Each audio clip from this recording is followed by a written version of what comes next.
All right, I think we're going to get started. Welcome everyone to the Communication Sciences and Disorders PhD information session for University of Houston Graduate School. My name is Bina Benavides. I'm a program manager and a recruiter for University of Houston's Graduate School. So I'm excited to have you with us. I definitely want to hear from you. I want to make sure that you can hear me and see the screen.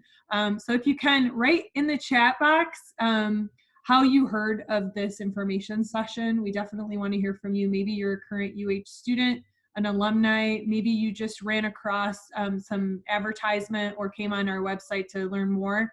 So definitely want to hear from you about that. And I also want to do that in order for me to kind of get to know you and get attendance for today, because I'll be sending you guys this PowerPoint after the presentation.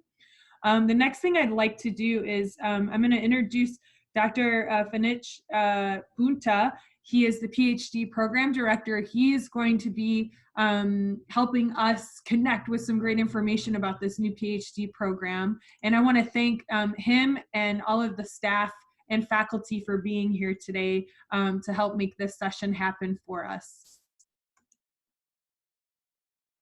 So I don't know, our agenda for today, we're going to be talking about University of Houston Graduate School. We're going to be talking about Department of Communication Sciences and Disorders and the application process. If you guys will wait just a moment, I need to make sure that I get up the right presentation for us. In the meantime, could Dr. Punta, could you introduce some of the faculty that are joining us today? Sure. Well, I'm Ferenc Bunta. I'm the program director for the PhD program in Communication Science and Disorders. And I'm pleased to have our faculty here. And I think when we have the introductions, then we can go in alphabetical order, but I have commitment from all of our faculty, and they're going to be here for this presentation. Awesome. So I'll let you take it away, and then when it's my turn, I'll talk a little bit about the program, introduce myself, and then hand it off to our faculty. Excellent. Good. Okay, guys, so the next thing we're going to do is I want us to connect to our campus. We are open right now. We have had face-to-face classes. We are doing a lot of virtual classes. I want us to connect to our campus, so I'm going to play us a brief video to connect us with one of our student staff and get us excited about our campus and all of the great things that are there for us. Let's write a story. One where you're the hero, one where you change the world, one research project, one business idea, one blueprint at a time. A story that starts with the University of Houston. Because we are a university of change, and we're evolving every single day. We're history in the making, sculpting the future of tomorrow, one student at a time. We're forever forward, bursting with inspiration and brimming with possibility. Right in the heart of the city that sent a man to the moon. That's home to the world's largest medical center. The place that showed the world that even in the toughest of times, we are unbreakable, unstoppable, and undeniably better than ever. But this isn't just our story. It's yours, and hers, and his. Because here at the University of Houston, we're still writing our legacy, and we've been waiting for you. Will you join us?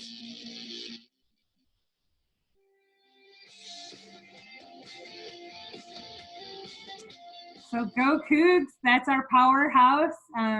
It's definitely a great place to be. So we're really happy to have you guys with us today. I'm going to get the PowerPoint back on for us. And we'll get you guys some really great information. So why choose U of H's graduate school? We have 150 different master, doctoral, and professional degrees. Our programs rank really high for student satisfaction. We have the top 50 programs in US News and World Report. We're the #2 most diverse public university in the US from 2017. Almost 30% of our graduate students are international. We're very diverse. We're the #2 in our nation for our online graduate degree programs, and we have 20 fully online graduate degrees. We're also a Tier 1 research institution, so that means we have a lot of research activity, we have funding and support. The bottom line is our faculty and our current graduate students are doing some really amazing things at University of Houston. So maybe you'll be a part of it with this PhD program. And where are you guys at right now? Share with me in the chat box where you are. I'd love to hear from you. I am in Houston. I am in the 3rd ward. I'm right down the street from U of H. But I want to let you guys know how great Houston is. It's a city that's always looking forward, never back. We are the 4th largest city in the US. We have the largest medical center in the world. We have 24 Fortune 500 company headquarters located in Houston. We have 145 different languages spoken here in Houston, so that again speaks to diversity. And we're the #1 city in the US for you to start your career. There's just so many opportunities in Houston. And I'm gonna let Dr. Bunta take over and talk to us about communication sciences and disorders. Sure, well, welcome. As I said at the beginning, I'm Ferenc Bunta. I'm the director of the PhD program in communication sciences and disorders. And you're looking at I think a 2-year-old snapshot of our faculty and some of our staff. So we're so excited to have you at this presentation. If you could forward a slide, that would be great. So a quick mission. We are a Research One University. The mission of the program of communication sciences and disorders is to advance our understanding of typical and disordered speech, language, swallowing, and hearing through excellence in teaching, scholarship, and service to the community.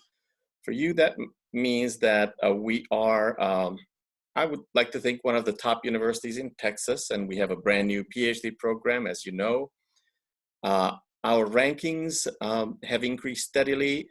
When I got to U of H in 2008, our program, our master's program was ranked 144th. We're 54th and rising. So our goal is to be in the top 50 programs in the not too distant future. Can you forward a slide, please? Thank you. Our faculty have a broad range of research interests. So we have individuals who work on aphasia, AAC, autism, bilingualism, dysphagia, disorder of phonology, cognition, fluency. And I'll let the faculty do their own introductions. And before I do that, we can go in alphabetical order. I'm Ferenc Bunta. My research area is bilingual and cross-linguistic phonological development, and I have a special interest in working with kids who have hearing loss. And I know a couple of you are on the call who are interested in working with me, so that's wonderful. So the next faculty member that I'd like to introduce is Dr. Blake, who is also our department chair. Dr. Blake? As Dr. Bunta said, I am Peggy Blake. I'm the current chair of the department, and my research focuses on right hemisphere brain damage and the cognitive and communication disorders that occur because of that. Thank you. Dr. Castilla-Earls? Hello, everyone. My name is Annie Castillo-Earls. I direct the Dual Lab. We do research on bilingual children, how do I develop, how to assess them, and also how to provide the best treatment for them. I also know there are a couple of people here in the call who are interested in coming to the department to work for me, so I'm very excited to meet you all. Thank you. Dr. Stephanie Daniels? Maybe. Hey everyone, I'm Stephanie Daniels. My focus of research is dysphagia or swallowing disorders, primarily with neurogenic population, stroke and all. And, currently, we're focused on service delivery of evaluations to our patients with stroke, as well as validating some clinical tools. Okay, Dr. Kia Johnson? Hello, everyone. My name is Kia Johnson. I'm an associate professor within the department. My area of focus is on fluency and fluency disorders. I'm particularly interested in developmental stuttering with children, namely culturally and or linguistically diverse children and speech disfluencies that they may have. That's it. Thank you. Dr. Ashwini Joshi. Hi, I'm Ashwini Joshi. I'm an associate professor at UH, and my area of research is voice disorders, looking at low-cost assessment tools and some post-surgical voice rest rehab. I know there are a couple of you who I've talked to already, so welcome. Thank you. Dr. Lynn Mayer. Yes, welcome everyone. My name is Lynn Mayer. I'm on the faculty in Communication Sciences and Disorders. My focus is on aphasia and related disorders, in particular rehabilitation of aphasia. And right now, my research is involved with using non-invasive brain stimulation paired with different aphasia treatment manipulations to see if we can't get better outcomes. So welcome to U of H. Dr. Monique Mills.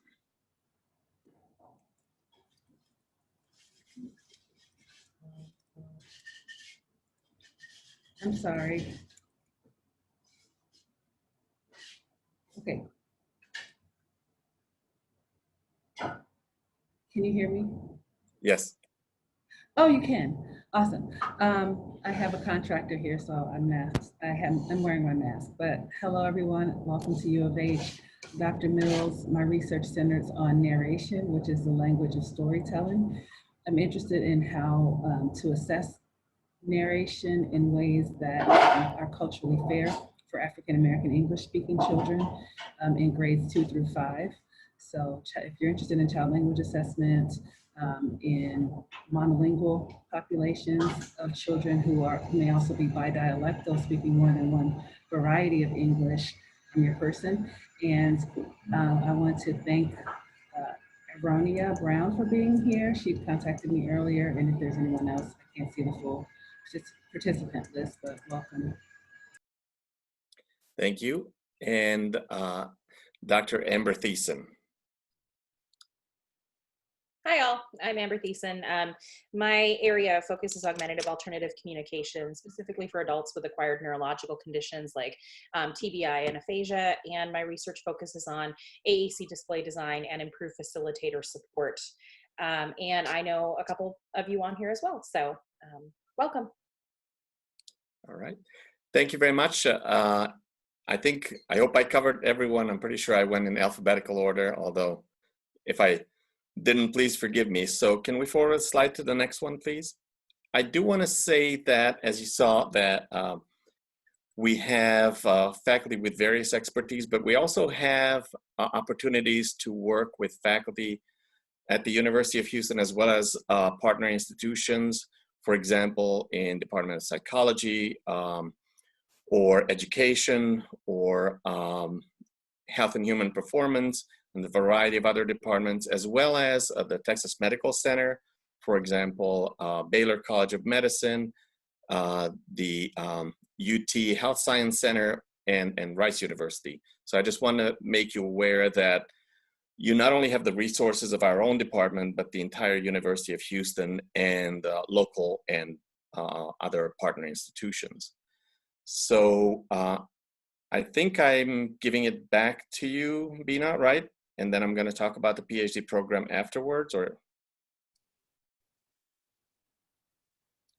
No, I think it's the program now. Okay, great. So our PhD program is really designed from the ground up. We started the process back in 2014, and we really want to prepare students for academic careers in speech language pathology, communication disorders, speech and language sciences. The program is going to be and is very individualized and mentor-based, which a lot of ComD programs are like that, so ours is following that model. We want to make sure that you have marketable skills, so for that reason, obviously the main focus is research, but also on teaching and grant writing and other tasks that will prepare you for the market. So we want to make sure that you get a well-rounded education that'll set you up for success. The program in communication science and disorders is the only one in Houston. And I think across Texas, there are 3 other programs, UT Austin, Dallas, and Texas Tech. And there are a couple of others like Texas Christian where you can get a rehab doctorate, or I think Baylor, not Baylor College of Medicine, but Baylor University has a program that is also kind of a health sciences. But in terms of communication disorders, there are only 4 available in the state of Texas, and we're one of them. And we have our first cohort, 4 fabulous students who started their program this fall. So you would be the second or third cohort, depending on when you're applying. So can we forward with slides, please? For the program requirements, for the first year, there's an initial research project that has to be completed by the end of your second fall semester. And our current students are diligently working on that. In terms of coursework, we have a number of required courses, and there's also a good mix of electives and a statistical sequence that will serve you well in your academic career. We have a comprehensive examination around the time when you're done with your coursework, about 40 credit hours in. We require our students to have some teaching experience, college level teaching experience, and of course conduct research and then finish with a dissertation. Can you forward, please? Thank you. I'm not going to spend too much time on each class, so I'm just going to give you a rough idea of the fact that we have a good statistical sequence. We have a class on advanced research methods, which you would take in your 4th semester. And so our first cohort would take it in the spring of 2022. There's a grant writing class offered at the University of Houston in various departments. So that is something we would expect you to do.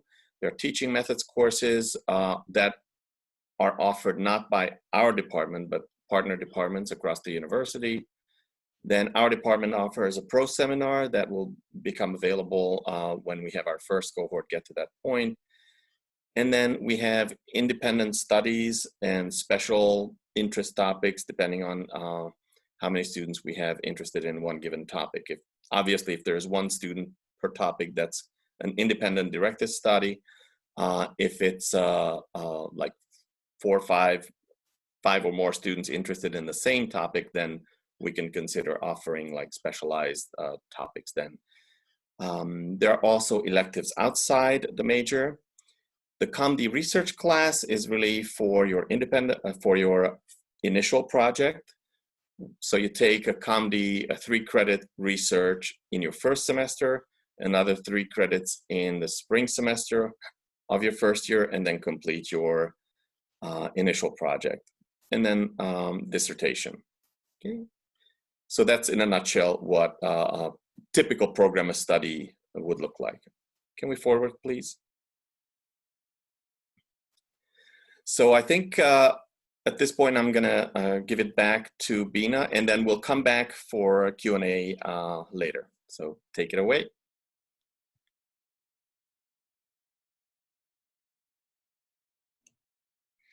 All right. All right, so we have for fall 21, the deadline is December 15th, 2020. The requirements here are commitment from a ComD faculty member to mentor a student. We need official transcripts from you, 3 letters of recommendation, a resume or a curriculum vitae, as well as a statement of interest. The good news is that for fall 21, the GRE is waived for all applicants. So that's definitely an incentive to apply. So definitely think about that, manage your time well, plan ahead, you know, to get all of this together for yourselves to apply. And this is kind of an overview of the application process. The first step is an online application. We have Apply Web. You can use the web link posted below. Again, I'll be sending you guys this PowerPoint presentation so that you can click some of the good information that we have here. Dr. Bunta, you raised your hand, so if you wanted Yes. to say something, go ahead. So before I forget, just a quick point about the GRE, and thank you for mentioning that.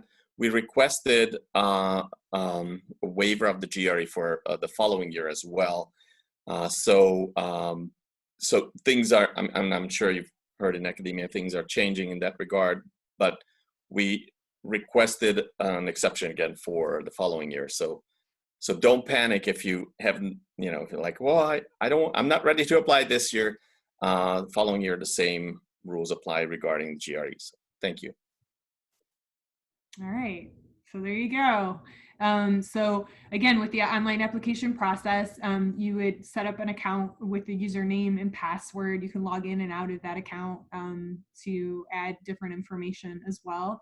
We do have an application fee. So the good news is for those of you who are domestic applicants, since you guys attended this information session, we can waive the application fee. I'm going to go over some important information that you'll want to know on how to apply for the application fee waiver. And so that's definitely another incentive for applying. Again, with your transcripts, you'll want to submit those as well. The good news too is that if you are a current UH student or an alumni, you have the opportunity for us. You'll let us know that you are a UH student or alumni, and we can internally ask for those transcripts through our PeopleSoft system. So you wouldn't have to submit your official transcripts. We can do that on your behalf. And then again, with test scores, the good news is the GRE is being waived for fall 21 and maybe for fall 22.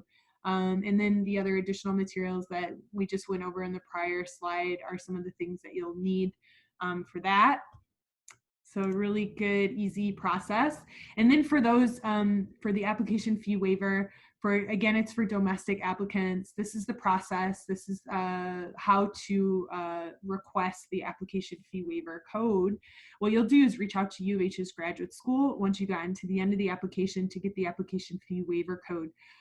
Once you reach the last page of the application, you'll send to grad school at UH the following things. Your name, the date of the info session, which I can't believe it's already almost the end of the year, right? It's October 27th today. The program you're applying to, and then a photo of the last page of the application. I wanted to show you guys on the right here is what the last page of the application looks like. It's section 19 of 19. So I want you guys to be mindful of taking your time with the application, being mindful of the deadline to apply. And then also, once you request us to get you guys the application fee waiver code, it'll take us 1 to 2 business days to process that request. We have to make sure that you guys attended the session. So they'll be asking me if you attended, and then we'll have to generate a fee waiver code through our business office to send back to you. So definitely good information, a good money saver, and again, another incentive to apply to this wonderful program. And then once you get the fee waiver code, you'll put the code where it says insert code here, and then you can submit your application and be finished with that part of the process.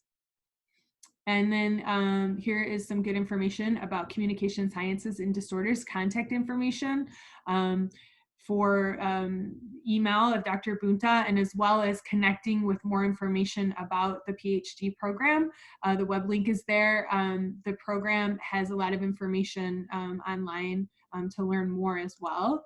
And then you guys have my information. I've been sending you guys reminders, I think since last week. So that's really great. So you guys can definitely connect with us that way. I think the next thing we're going to do, I don't know if Dr. Bunta or any of the other faculty have anything to add, but we'll open it up for questions. You guys can write your questions in the chat box, and we'll definitely help with that. And I want to thank everyone for attending today's session.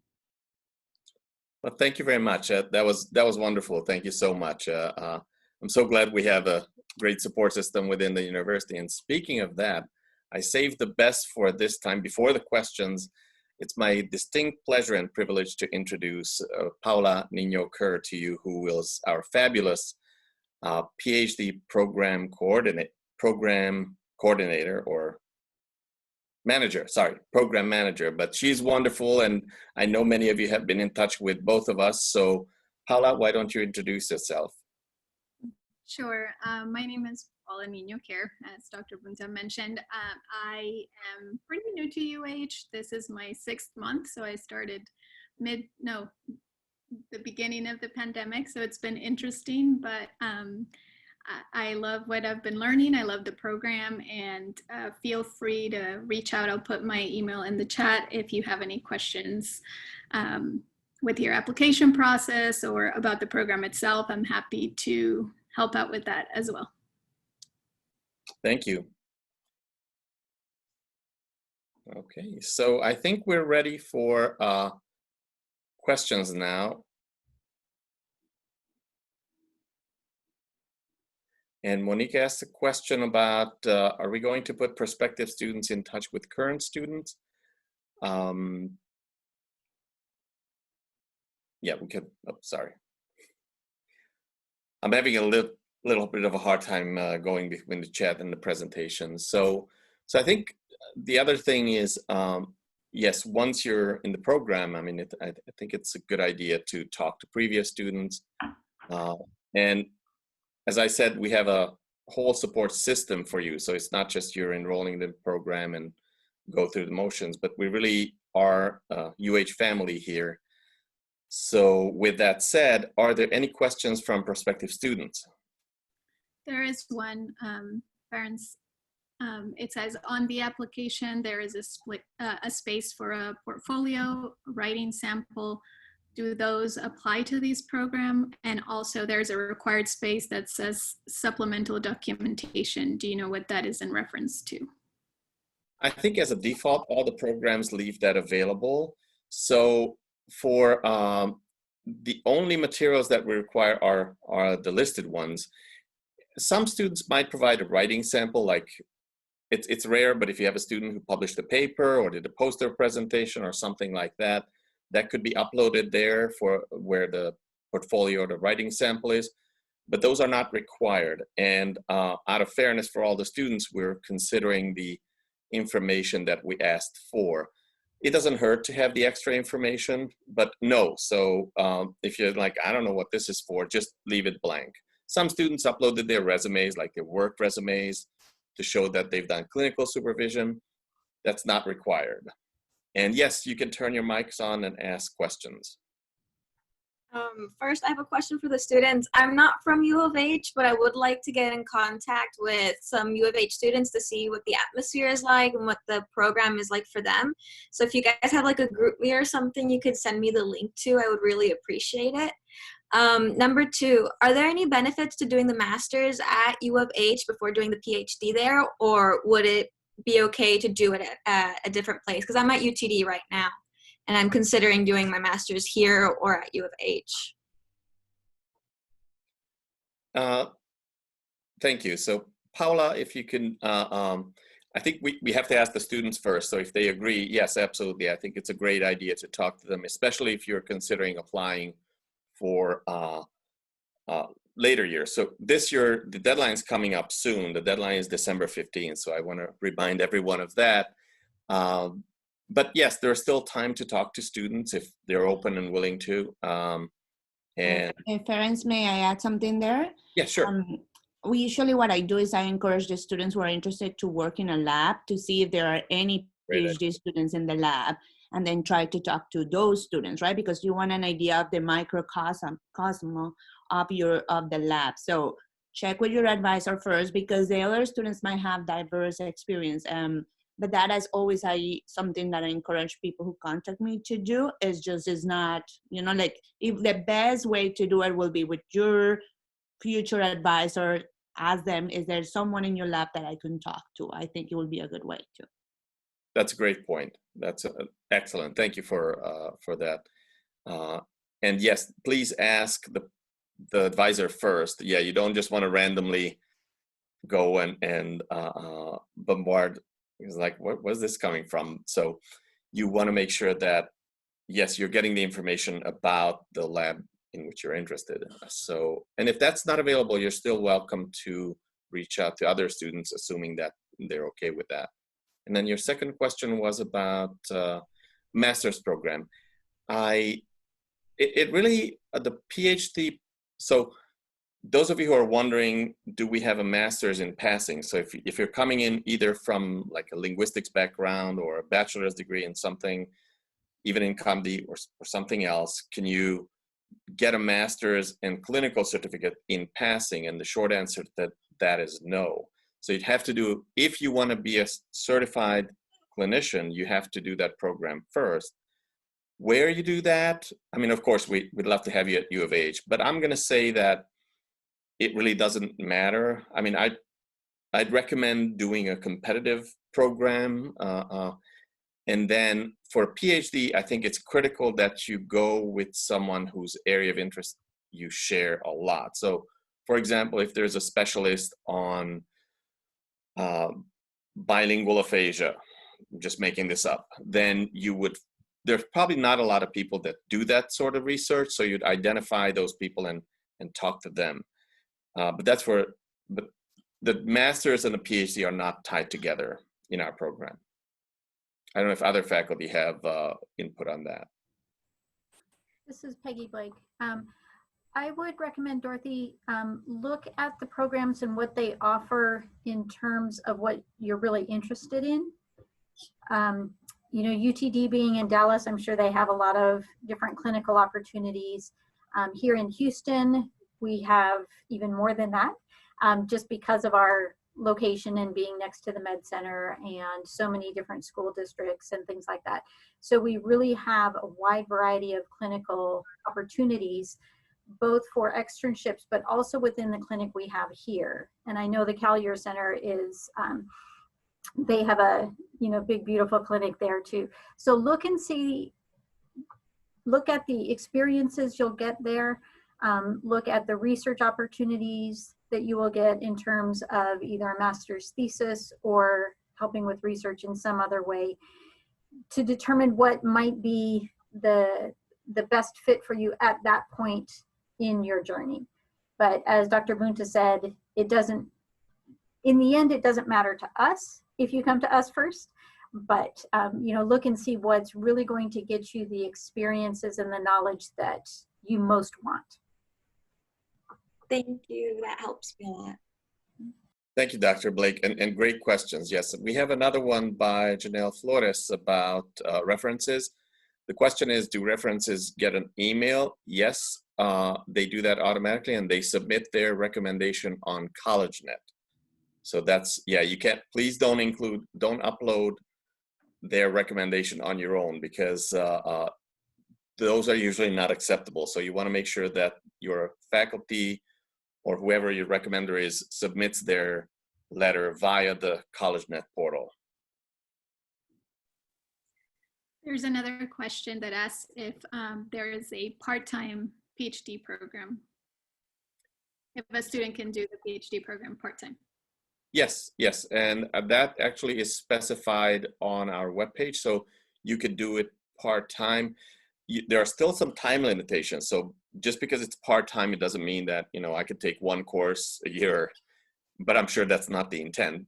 You take fewer credits, but there's still, you know, you have to be on a timely schedule, and your mentor as well as your committee will guide you through the process. But yes, there's a part-time option.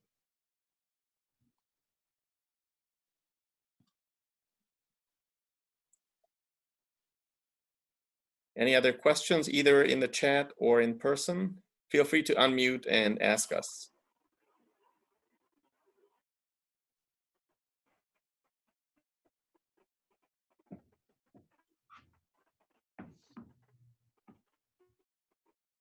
I can hear someone in the background, but it's kind of faint and breaking up a little. Okay, Fidenz, you have me concerned. I don't hear anything. Okay, there it is. So I see. Hello, can you speak about funding and or assistantships for the program? I'll let Dr. Blake talk about that because, you know, she's our department chair, so she has more insight on what may be available that I might not be aware of. All right, great question. So at this point, if you use program, and I'm wondering, okay, I'm gonna. Okay. At this point, we cannot guarantee funding to any students coming into the program. What we do with the university is in the spring, we'll be told how much funding the department is given, and then we will distribute that. We'll make the decisions. And so the admissions process is kind of a two-tiered system. You'll get an admission, and then you'll also get information about funding. Now, sometimes faculty members have a grant in which they can, they have funding for doctoral students with their grant. And if that is the case, then your mentor will be able to tell you what they may be able to offer. Now, when we do have funding, we have two different types. One type is a stipend, and that stipend is for a teaching or research or a clinical educator position in the department for a year or more. And the other is a tuition waiver. And again, that would waive the tuition for a year or more in the program. And it just, again, is based on the amount of funding that we have in the department.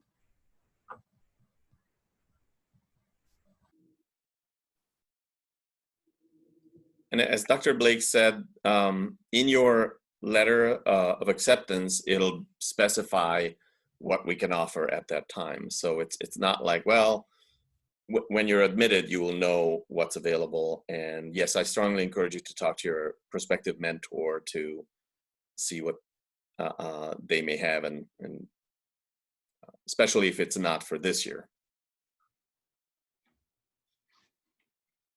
Any other questions?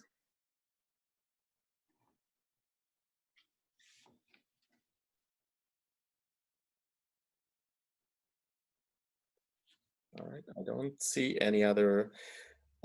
Let me just say that, yeah, we're very excited to have you all here, and I can't reiterate enough how important it is when you choose your PhD program is to make sure that it's the best one for you, in the sense that if you know your general and specific area of interest, I think you should think long and hard, and you should talk to many people. I mean, I'm appreciate that you visited with us today, but I do encourage you to reach out to other prospective mentors, because it's kind of a two-way street, right? We're talking about your career. We're no longer talking about, you know, I'm just going to get a degree in engineering or something. It's really for your career as an academic. And there are different paths there too. So talking to someone is very, very important, and highly recommended.